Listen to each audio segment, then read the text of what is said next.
Cool.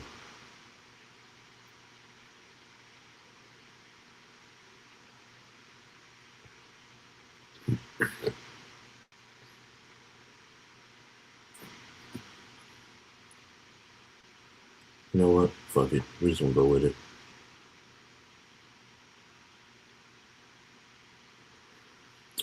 It is what it is.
All right. What's good? You are now watching Juk Boyz Sports Show. I am your host, Kyng Ralph, here with another solo dolo episode of the Juk Boyz Sports Show. Thank you all for popping in, jumping in, watching, rocking with us. Wherever you're here from, make sure you like, subscribe, comment, share, all that good stuff. If you're here on Facebook, make sure you follow YouTube, Instagram, TikTok, Twitch. So make sure you hit that you like, subscribe, you comment, you share, all that good stuff. We need to support. I need to support. Juk Network is a channel where you can get everything that you need all in one place. Let's make a slight adjustment to my camera before we get up out of here. Oh, there we go. Pan.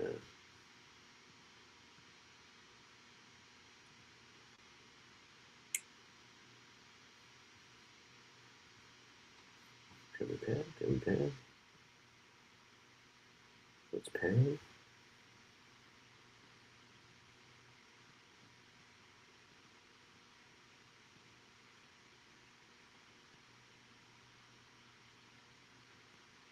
All right, there we go.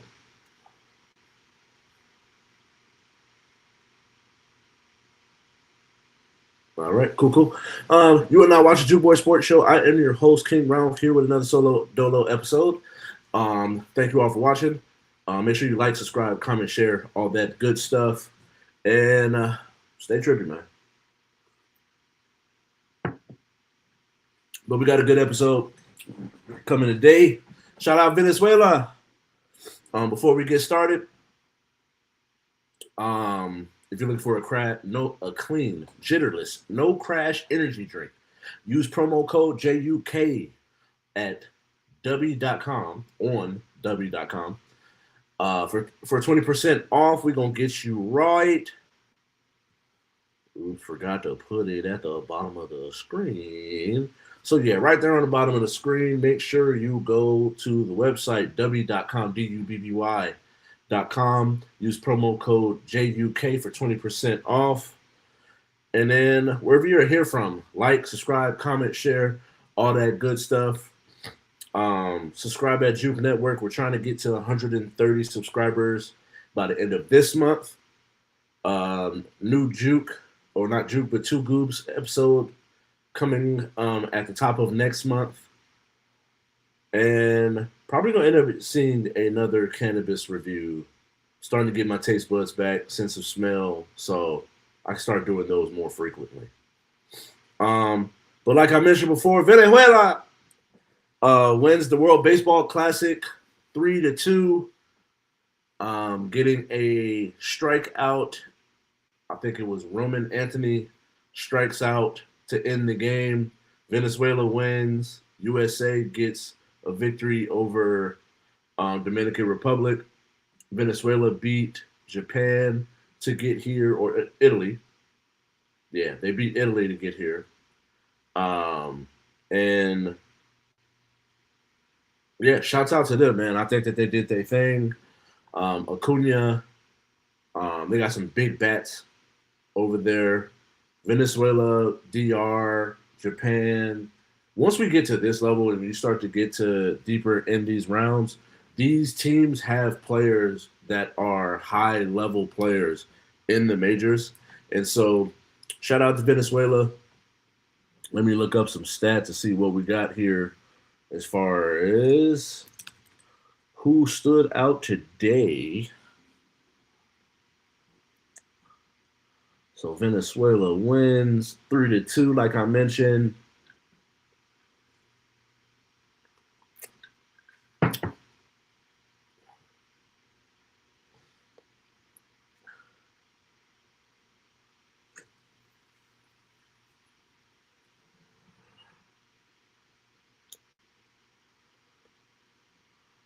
All right. And so Tovar, 2 for 4. Abreu with a home run and an RBI. Suarez with an RBI.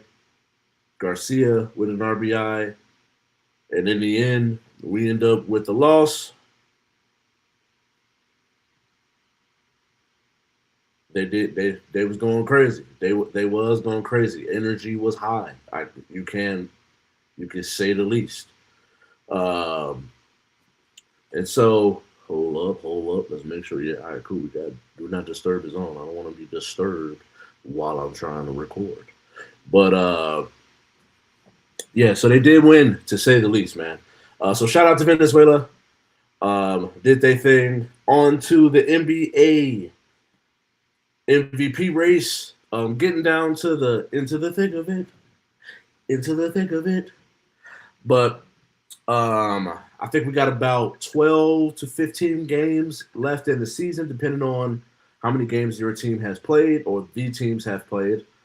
Because I think the Spurs played about 68 games. SGA and the Thunder played about 56. I think the Denver's played about 69. Pistons have played almost 70. Lakers at about 68. Celtics at about 68. So anywhere from like 10 to 12 games left in the season. If Jokic ends up missing 2 more games, he's disqualified. And he's having a hell of a season. But just to get the MVP race, I'm going to give my top 5 going in from the bottom. Starting from the bottom, now we're here. You know what I mean? I don't know, man. I think I probably would end up having this a little differently. I think my honorable mention for me, man, I think I'm going to go Luka at my honorable mention. 32.9 points a game, 7.9 rebounds, 8.5 assists. They're playing really good basketball right now down the stretch. But I think with what Austin Rivers does for that team, what LeBron does for that team, I just think that where they are right now, they're about 3rd in the West, about 5th in the league. And then Luka's inability to play defense for me is why I just have some people higher and why I'm just not going to have him in my top 5. I got Cade at my 5 spot. 24.9 points a game, 25 points a game, damn near 10 assists pretty much and 6 rebounds. Has his team 1st in the East. That team really showed what they can do last year. Now they're taking that next step. Now can they win the big one is where we are right now. K's playing good basketball, both sides of the court, distributing the ball, getting players involved, attacking the glass, playing defense, and hitting clutch shots. So I got him at 5. I got Jaylen Brown at 4. with 28.4 points a game, 7 rebounds, and about 5 assists. Has his team second in the East, but with no Jason Tatum damn near all year. He just recently came back like a week or two ago. And I think he maybe at best has played about 5 games. I just think that second in the East, a better record than the Lakers, a better record than the Nuggets, and you don't have your best player. Although I kind of go between back and forth with Jaylen Brown and Jason Tatum. I think that Jason Tatum is more naturally gifted, but I think that grit, determination, and just hard-nosed basketball player on both sides of the court is why I like Jaylen Brown more for me personally. And what he's been able to do, different guys in the lineup, they made some trades, and they're still doing everything that they need to do. I'm going to go Jaylen Brown over Luka, Cade, and I'm going to have him at 4. At 3, Jokic, 28.6 points a game, damn near 13 rebounds, 10.5 assists, averaging that triple-double. But when your team is 5th in the West, and then at that point we start to go through both sides and just looking at straight-up records,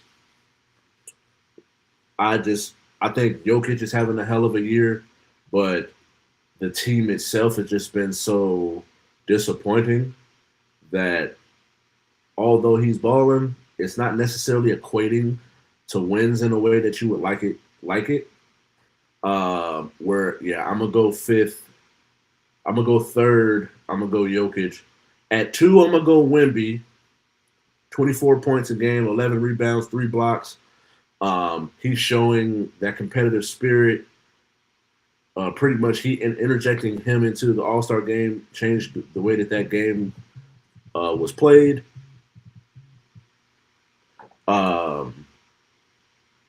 And hold on real quick.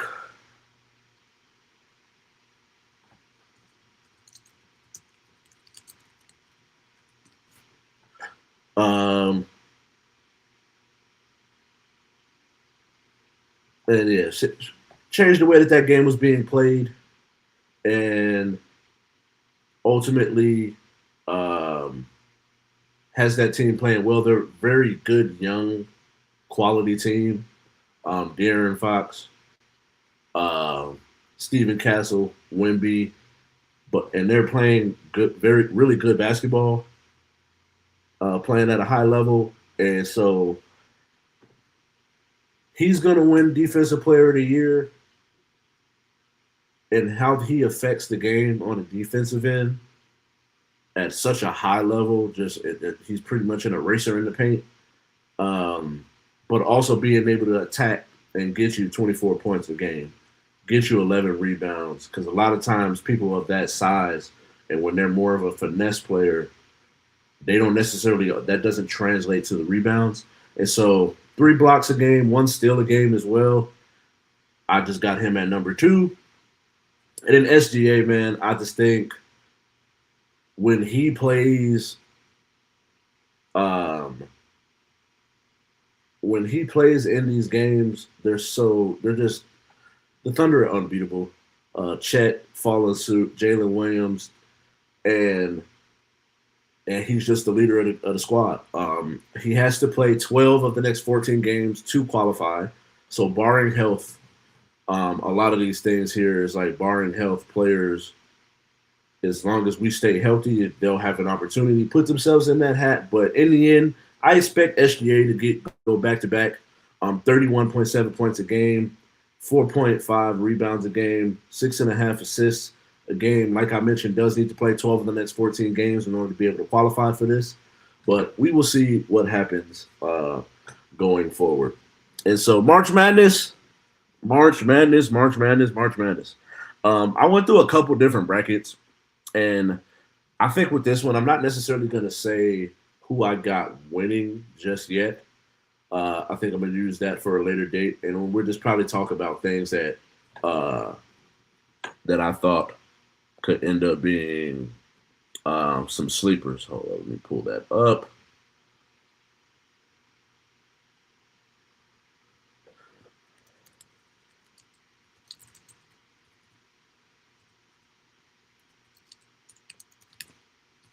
I think off rip, Arkansas with a cuff, DJ Wagner, Calipari, and them boys. I really think that they have a real opportunity, given some of the matchups that they have, um, to be able to make some noise. Hold on. All right, cool. Where's my bracket at?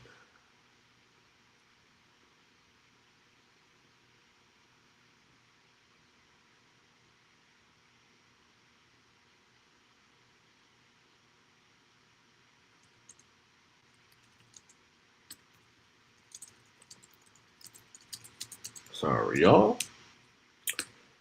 Trying to be a parent and all of that good stuff right now. Um,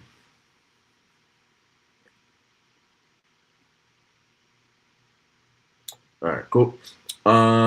So let's look at these brackets. Let's pull up the brackets.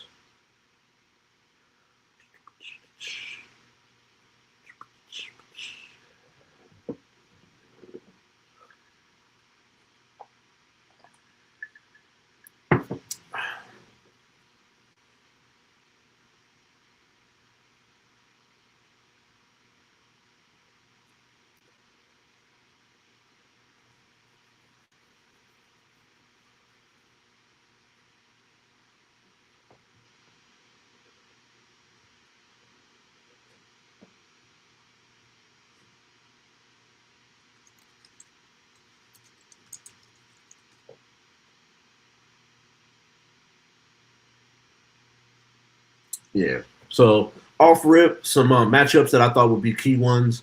If St. John's gets past Northern Iowa and Kansas gets past um, Cali Baptist, Kansas, St. John's matchup would go crazy. UCLA, I do have UCLA beating UConn in the second round. BYU and AJ, I just think AJ is just playing at such a high level right now. And when you have a player that can dominate the way that he can, I just see them. I got them upsetting Gonzaga um, in the next round. And then a team like Arkansas, um, Houston. I do have Troy beating Nebraska. Illinois, how many points they put up, but their defense is just not that good.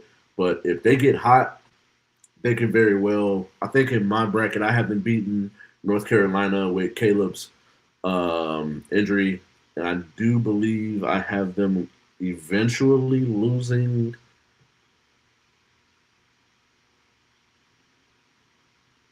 to Houston. Yeah, I have them losing to Houston in the Sweet 16. But they could very well end up winning that game. It's just I think Houston's ability to play defense while also being able to put up points is why I just have them going so much further. Um, but I'm looking forward to it. I think that Bama is someone that I would look out for. Like I mentioned, BYU.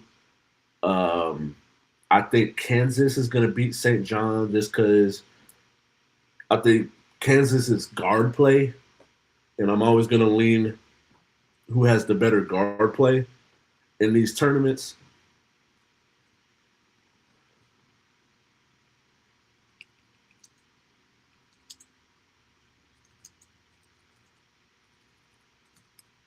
I'm always going to lean who has better guard play in these tournaments. So Houston, Arizona, Bama. I don't believe in Michigan for some reason, man. Not a good very well shock me. And I'm an Ohio State football fan, so you can take that with a grain of salt.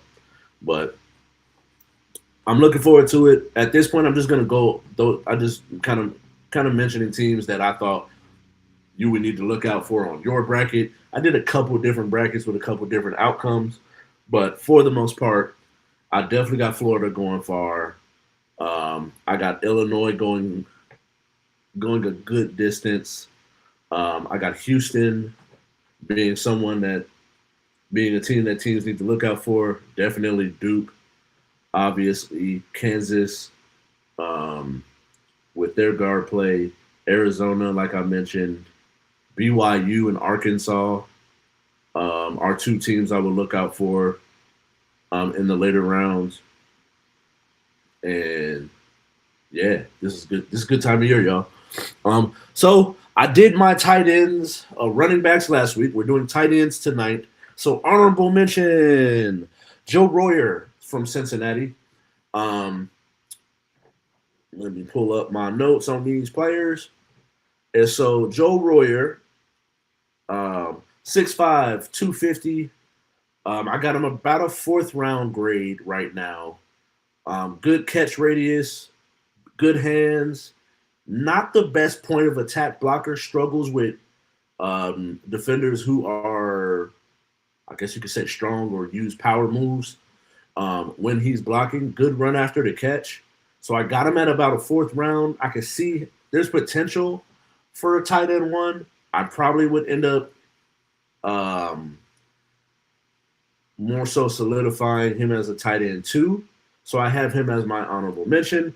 Lake McCree out of USC, 6'4", 243.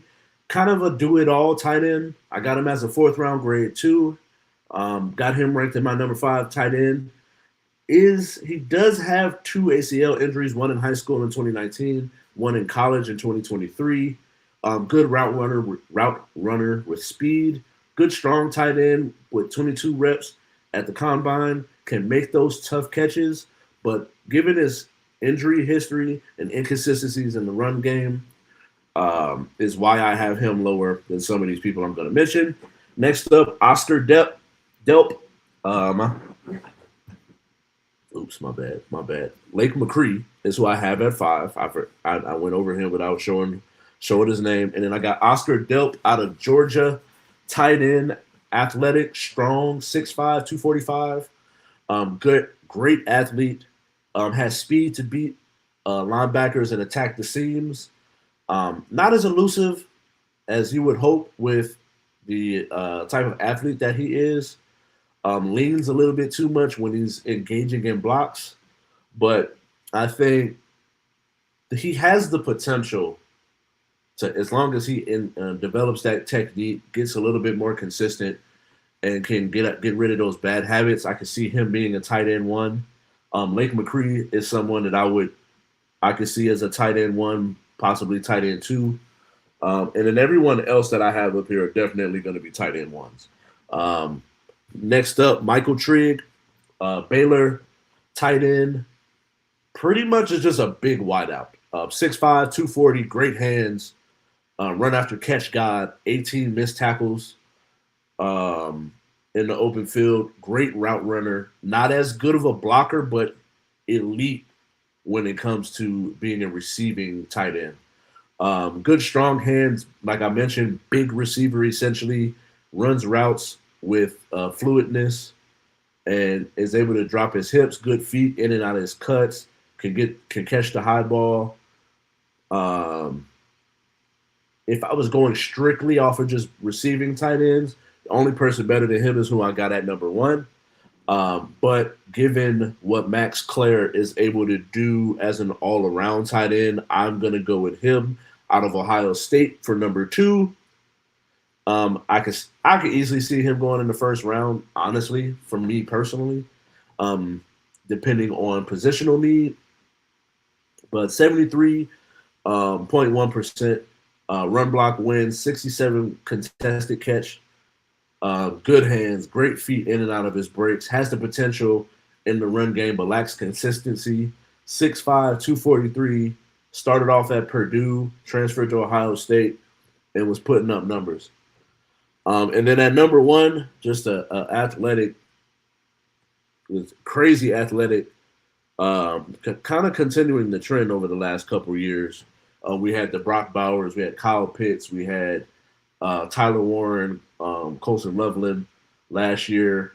I can't think of my boy's name out in Arizona. He did his thing too.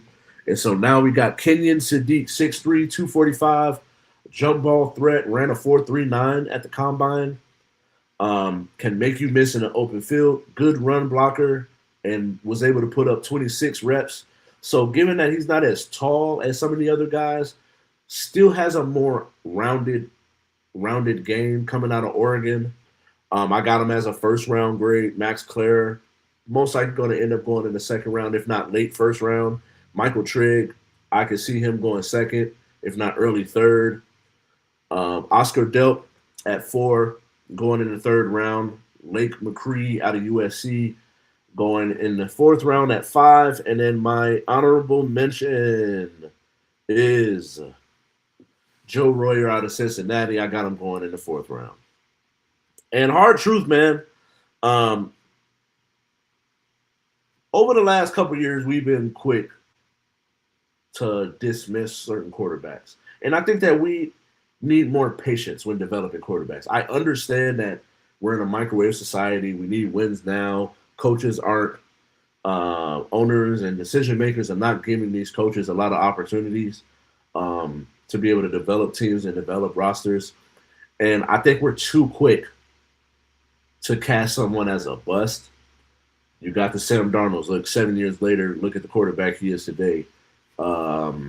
Baker Mayfield showed good signs early in Cleveland, then eventually had a couple dud years, was tossed around to a couple organizations, and now look at him, arguably a top 10 quarterback right now. Then you look at Mac Jones, what he was able to do with the 49ers this year. I think if you have competent coaching, you can see what that does for a quarterback. Look at Malik Willis in Tennessee, how he looked. He goes to the Packers, and now based off of how he played there and his development and how they helped with his development, now he is the starting quarterback for the Miami Dolphins. Kyler Murray, we'll see what happens with him going with linking up with Kevin O'Connell in Minnesota. And then today or yesterday, Justin Fields signs or gets traded from the Jets for a 6th-round pick to the Kansas City Chiefs. And I'll talk about that a little bit more, but it's just one of those things. I think we're too quick to write these quarterbacks off because they're not developing at the rate that we would like them to. And I think that just the way that the game is played, that we're asking so much less of our quarterbacks, where it's just read and react, not necessarily dissecting what a defense is doing and how they're attacking you. And then fast break, I ain't gonna hold you. I'm tired of the 2-minute report, yo. NBA, stop doing that shit. I'm over it. They keep having these moments where they'll refs will miss a call, then the next day you see this report, and it's like, oh, there were 3 missed calls that changed the outcome of a basketball game. And it's just like, you're not gonna go back and change it. So why are you telling me this? And these missed calls, I get it. There's that human error, but we have cameras and reviews for us to be able to get these things right.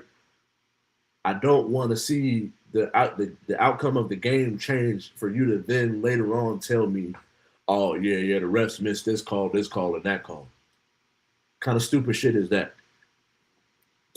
Bam Adebayo went crazy last week, 83 points against the Wizards. The Wizards were trying to tank, are in full tank mode right now. He was going crazy. But the thing about it, and the way that people are reacting to it that I dislike, is if you watch the game, yes, by the end of the game, he was doing some unsavory things to be able to get this record. But records are meant to be broken at the end of the day. And so, not that this was a record of any sort, because he still never really passed Wilt. We just personally saw Kobe scored at 81, that we kind of have this high regard for what Kobe was, who Kobe was, what he did in that game itself, to where every one of those 81 points was needed to get that dub. And this 83 just was like, the game was in hand. They didn't really necessarily need for him to score 83 to win. But if you watch the game and the amount of free throws, But if you watch the game, he's getting his in the flow of the offense and the flow of the game. It's not like it wasn't until really the fourth quarter that they started forcing him the ball in order to put him in a position where he was able to go get that 83. And so at the end of the day, get out your feelings. Records are meant to be broken. I understand how much we love Kobe and the Mamba mentality, but that doesn't mean that we can't appreciate what Bam did the other night. And I brought it up before. Justin Fields gets traded to the Chiefs. If you didn't know, Patrick Mahomes will not and most likely will not be playing to start the season. So I think Justin Fields is going to get about 4 to 5 games to really be able to show his development and what he can do. But this is his last chance. If Andy Reid can't help you and the way that he calls offenses, the way that he can scheme things up and help develop quarterbacks, we questioned Alex Smith, and look at what he did when he came to the Chiefs. Was pretty much every year you can book him into the playoffs. They just weren't able to get the big games, so I think Mahomes coming in was a ceiling riser, where Alex Smith was just a really good quarterback, athletic, could move the pocket around, could use his legs, push the ball down the field, was more accurate than he was a long ball thrower. That's why when Mahomes got in, it was just it unlocked and unleashed that offense. But I think Justin Fields, athleticism out the wazoo, good strong arm, has always played in this weird realm of looking over your shoulder. Now you get an opportunity to really be able to show what you got. Andy Reid, hell of a quarterback coach over the years. Look at what he did with McNabb, Vic, Kevin Kolb. Goes to Kansas City, Alex Smith, Pat Mahomes, and now Justin Fields is getting an opportunity to show what he got and see if he can. Pretty much he was on his way out the league, essentially. And so giving him some time to stay in the league a little longer, see with that development, see if he can get on that trajectory of that Daniel Jones, that Sam Darnold, that Baker Mayfield, and be able to save his career. And Max Crosby, failing that physical might be a blessing for the Raiders. When you really sit down and you think about, all right, cool. So on the defensive line, you got Butler in the middle, maybe Lalu in the middle. You put Tyree Wilson at the defensive end spot. And then at that point, you can throw Max at the defensive end spot, or you could push him out to an edge spot. Kwity Paye could be in the defensive end spot. You could put him out on the defensive end spot. In the middle, you got Quay Walker and Nakobe Dean. Then on the other side, you got Malcolm Kuntz. And then you throw Porter, Malu, and some others inside that as far as that DB room. And not being in a rush to hurry up and try to trade Max because of how things were. And maybe sitting down and just saying, hey, this is what we thought prior. This is what we got now. Are you bought in? If you can get him to buy in, Clint Kubiak and those pieces that they picked up, I don't see a reason why this defense can't be a good one. If not, a middle of the pack at least. And then eventually you just build from there. You had a number one pick this year. We're not expecting them next year to just go in and be these world beaters. Mendoza's going to need to develop. We're going to need to get that offensive line a little better. But some of those signings that we made are going to pay dividends. And now we just got to figure out what that other guard spot on the other side of Jackson Powers is going to look like. What do we do at right tackle to put him on the other side of Colton Miller? And then let Fernando develop. And then we get wide receiver 1, Jack Beck, Naylor. What do they look like when it comes to wide receiver 1, wide receiver 2, X's and Y's? Brock Bowers, Michael Mayer, Ashton Jeanty. You have things to work with to where there's something for us to get behind. And there's finally some kind of glimpse of hope as a Raider fan, because there ain't been none. And so thank you all for watching. I do got to get up out of here. I do appreciate you. Make sure you like, subscribe, comment, share, all that good stuff. Subscribe on Juk Network on YouTube. We're trying to get to 130 subscribers by the end of the month. 2 Goobs episode is up. We are about to record one probably within I get paid on Friday, so probably next week we'll end up doing another episode, which a new episode will be dropping first week of April. Probably going to end up keeping that as the way to go about it. First Thursday of the month will end up being our release date. Cannabis reviews is coming. Music album reviews is coming. And thank you all for fucking with me and fucking with us.